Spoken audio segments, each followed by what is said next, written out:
Direktahan, walang kasinungalingan, serbisyong totoo lang.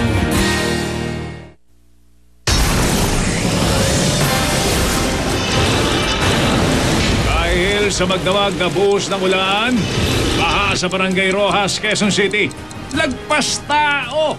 Kadibdib naman sa Malabon, iba pang lugar sa Metro Manila, pinaharin.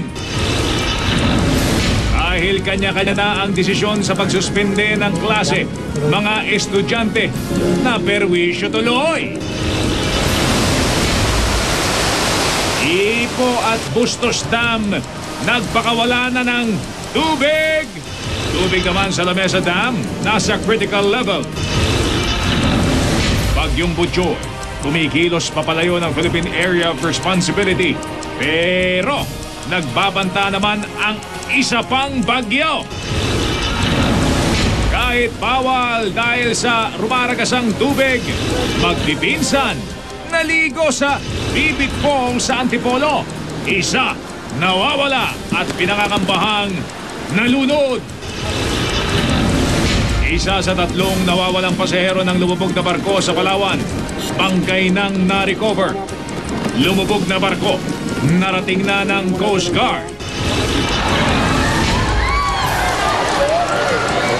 Mga binaha sa Sarangani, nabuhayan ang loob ng bisitahin at hatira ng tulong ni Congressman Manny Pacquiao.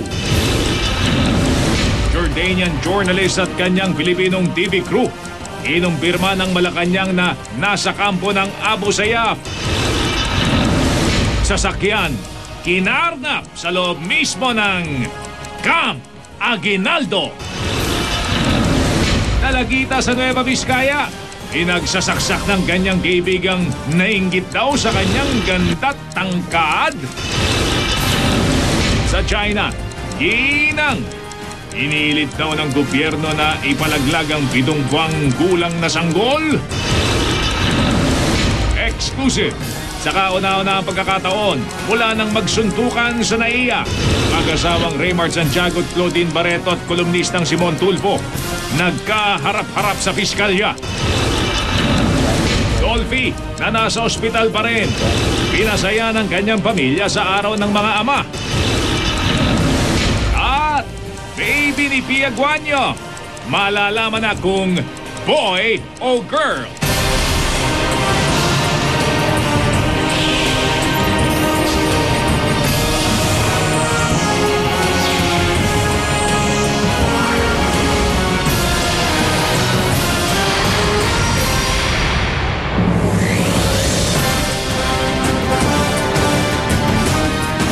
Gabi po, binaha na naman ang ilang bahagi ng Metro Manila, bunsod ng halos magdamag na buhos ng ulan. Ilang eskwelahan at lungsod ang nagsuspindi ng pasok sa elementarya at high school. Pero ang lokal na pamahalaan ng Quezon City, walang class suspension na idineklara kahit pa sa Barangay Rojas kung saan lagpas tao ang baha kanina. Nakatutok doon live si Julius Segovia. Julius? Nako Mel, magandang gabi. Nandito tayo ngayon sa Barangay Rojas sa Quezon City. Yung kinalalagyan natin ngayon dito, itong Gumamela Street. Nako, kaninang umaga halos lampas tao nga yung baha dito. Ito ngayong parametro natin, Mel. Kung inyong makikita, itong poste ng basketball ring, yung marker dyan, yung may chalk, hanggang ganyan umabot yung tubig baha kanina nga umaga. So halos lampas tao. Pero nang tumila naman ng ulan, agad ring humupa ang baha. Ligtas naman daw silang pamilya, kaya mga alagang baboy ang isinalba ni Aling Teresita. Matapos halos abutin ng baha ang bubong nila dahil sa magdamag na pagbuhos ng malakas na ulan. Ang mga alaga niyang baboy napilitang lumangoy. Yung tubig umaalpas hanggang sa papunta na rito. Kaya kami naglilikas. So kaya pati itong mga baboy na ito? Likas na namin, oo. Ang ilang residente, kanya-kanyang ligtas ng mga gamit. Pati unan, iniwas sa baha. Ang mamang ito naman, pasan-pasan ng 2 supling. Ang lolong ito nasakay ng wheelchair. Inilabas mula sa kanilang bahay na pinasok ng baha. Pero marami sa mga residente, mas piniling manatili sa kani-kanilang bahay kahit pa halos abutin na ng baha ang kanilang mga bubong. Matagal na kami rito na talagang antigo na kami rito sana eh. Anong ginagawa na lang ng mga residente para kumbaga kahit paano? Hindi, yung iba lumilikas na lang sa eskwelahan. Pero nasanay na pa kayo? Hindi, kami dito lang kami sa bahay namin eh. Sanay na kami. Ano pong gagawin o ginagawa nyo kapag ganyan yung sitwasyon? Wala, hindi naman kami nagpapanik kasi sanay na nga kami. Ang malakas na buhos ng ulan kaninang madaling araw sinamahan pa raw ng high tide kaya naman bumaha ng husto sa Gumamela Street dito sa Barangay Rojas sa Quezon City. Nataon pa na mababa yung lugar nila at may katabing ilog ang barangay kaya naman ang baha raw rito umabot ng lampas tao. Sa bukana ng Gumamela Street, nakapwesto ang parametrong ito. Batayan kung gaano nakataas ang baha sa pinakamababang lugar ng barangay nila. Kasi ang level natin dito katulad nito, 1 meter. Ang 1 meter hanggang dito na yan, bewang na yan. Dito lang ha, pero pagdating sa likod, medyo malalim na. Oo. Mga times 2. Kasi madaling araw, yung iba, nakisuyo na lang umakyat. Pero kami naman sa barangay, nagpapalikas kami. Dahil baha palabas ng barangay, si Aling Elisa pinaliban na sa klase ang apo kahit pa di kinansela ang pasok sa eskwelahan nito. Alam po naman ng teacher nila yun eh, yung lugar namin talaga bahain po.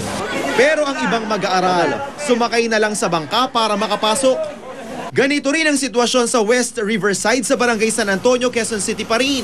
Sa kuhang video ng residenteng si Neknek Villardo, kitang lubog sa tubig ang basketball court. Gadibdib ang baha sa lugar nila kaninang madaling araw. May ilog din kasi sa naturang barangay na madalas daw umapaw lalo na kung high tide. Ang ilan sa mga bata, lumalangoy pa sa baha. Di alintana ang sakit na maaari nilang makuha mula rito. Sa mga litratong ito naman, kitang nagsilutangan ng mga paninda. Inabot na kasi ng baha ang loob ng tindahan. Sanayan na lang po. Lagi pong binaba dito po, kahit wala pong bagyo. May mga sasakyan po dito kanina eh. Nagmadali po kaming ilabas yun. Pinark po sa mas mataas na lugar. Tapos, nag-akyat na po kami ng gamit. Mahigit 2 oras din po tumagal yung baha na hanggang dito po. Mel, nang tumila naman ang ulan bandang alas 9 kaninang umaga, ay naku agad din namang humupa yung tubig baha. Kaya naman yung mga residente ay kanya-kanyang diskarte para maglinis naman nung kani-kanilang mga bahay. At mo ng latest mula pa rin dito sa Quezon City. Balik sa iyo, Mel. Maraming salamat sa iyo, Julius Segovia. Basurang bumabara sa mga daluyan ng tubig pa rin. Ang isa sa mga sanhi ng mabilis sa pagbaha sa Metro Manila tuwing bumubuhos ang ulan. Ito po ang problema. Hindi matanggal ang mga baras sa maraming manhole sa Metro Manila. Ang takip kasi ng mga manhole na ito, itinakpan ng mag-aspalto sa mga kalsada. Nakatutok si Steve Dailisan. Sa kuha ng CCTV ng MMDA, kita ang unti-unting pag-apaw ng tubig sa Talayan Creek sa Quezon Avenue. Nung una, ilang sasakyan pa ang nangahas na tumawid. Kita pa kasi ang railings ng tulay. Pero mabilis na umakyat ang tubig hanggang sa tuluyang umapaw. Isang taxi ang dali-daling tumawid at swerteng di tinangay ng agos. Mabilis naman daw humupa ang baha sa malaking bahagi ng Metro Manila pagtigil ng ulan. Pero aminado ang MMDA, hirap sila sa kanilang declogging operations. Problema raw ang ilang manhole na natakpan ng mag-aspalto ang kontraktor ng DPWH. Dito sa Barangay 638 sa lungsod ng Maynila, halos 20 manholes daw yung natakpan sa pag-aaspalto nitong kanilang kalsada. Dati meron daw dun sa gitna, meron din daw dito sa gilid. Ang kaso, pahirapan para hanapin. Ito na nga lang, nakausling pa ako yung palatandaan na merong manhole dati rito. Ang sabi raw ng kontraktor, kakailanganin ng metal detector para mahanap yung mga manhole. Pero ang sabi ng MMDA, wala raw silang ganong klase ng kagamitan. Ipinakita sa amin ni Barangay 638 Chairwoman Evelyn Tana mga kuha bago takpan ng manhole. Tinutulan daw nila ito pero di naman umubra sa kontraktor ng DPWH. Baka malubak yung mga motorista, madisgrasya. Pero ano naman kung binaha naman kami o may aayusin dito yung ibang kumpanya. Kung tutuusin, hindi lang paglilinis ang apektado, pati ang daloy ng tubig, apektado rin. Natukoy na raw ng MMDA ang 7 pang kalsada sa Maynila na natakpan ng aspalto ang manholes. Sinulatan na raw nila ang DPWH para itama ang maling pagkakagawa ng kontraktor nito. Dapat daw nakaangat ang takip ng manhole at may konting allowance o puwangan daanan patungo sa kanal para mabilis dumaloy ang tubig. Yung manhole, dapat bago mo aspalto, niaalsa mo yun eh. Iaakyat mo yun eh. Hindi na tinamad na siguro, tinakluban na lang. Dapat din daw lagyan o litaw yung hawakan na bakal para madaling hugutin kapag lilinisin. Sa likod kami dadaan, mas malayo sa creek. Mas mahirap. Matagal ang pag-subside ng tubig. Pag matagal ang pag-subside, matagal ang traffic. Nangako naman ng DPWH na agad aksyon na ng problema para maiwasan ang pagbabara ng mga kanal na isa sa dahilan ng pagbaha. Steve Delisa, Nakatutok, 24 Oras. Kasarapan naman ng tulog kaninang madaling araw nang umabot hanggang dibdib ang baha sa Malabon. Ang ulan kasi, sinabayan pa ng high tide. Mula sa Malabon, Nakatutok live si Jamie Santos. Jamie? Mel, humupa na ang baha dito sa Kamanava area. Ibang-iba sa sitwasyon kaninang umaga, bunsod na magdamag na buhos ng ulan. Nakalublob pa sa baha ang mga residenteng ito sa Malabon ng aming datnan kaninang umaga. Puspusan ng kanilang paglilinis at pag-aalis ng mga basurang naglutangan kasabay ng pagtaas ng baha. Dahil sa magdamag na pag-ulan na nasabayan pa ng high tide, agad binaha ang barangay Potrero Malabon kaya naman ang ilang residente rito hindi na nakapasok sa kanilang trabaho at eskwela makapaglinis lang. Bandang 4:00 ng madaling araw nang biglang tumaas ang tubig dahil sa walang tigil na pag-ulan. Ang ibang residente lumikas sa mataas na lugar. Sa ilang barangay tulad dito sa Potrero, umabot ng hanggang dibdib ang baha. Isa sa posibleng dahilan ng mabilis na pag-akyat ng tubig ang mga baradong drainage. Barado yung mga kanal. Wala man ang ginagawa ang barangay namin paglilinis dito. Nagre-request na kami, hindi mo naman nilinis ang kanal. Ang ilan naman sinamantala ang pagkakataong magkaroon ng ekstrang kita. Gumawa sila ng improvised na bangka para sa mga ayaw lumusong sa baha. Bahaman, laging nakahanda ang mga residente. Karaniwan din kasing mabilis tumaas ang baha sa Kamanava dahil dito dumadaan ang tubig kapag umaapaw ang lamesa dam. Pag ulan uli, monitor kasi hindi pa rin humuho pa yung tubig natin eh. Tulungan na lang po. Tinutulungan po namin yung kapitbahay, then after doon sa mga ating kabarangay.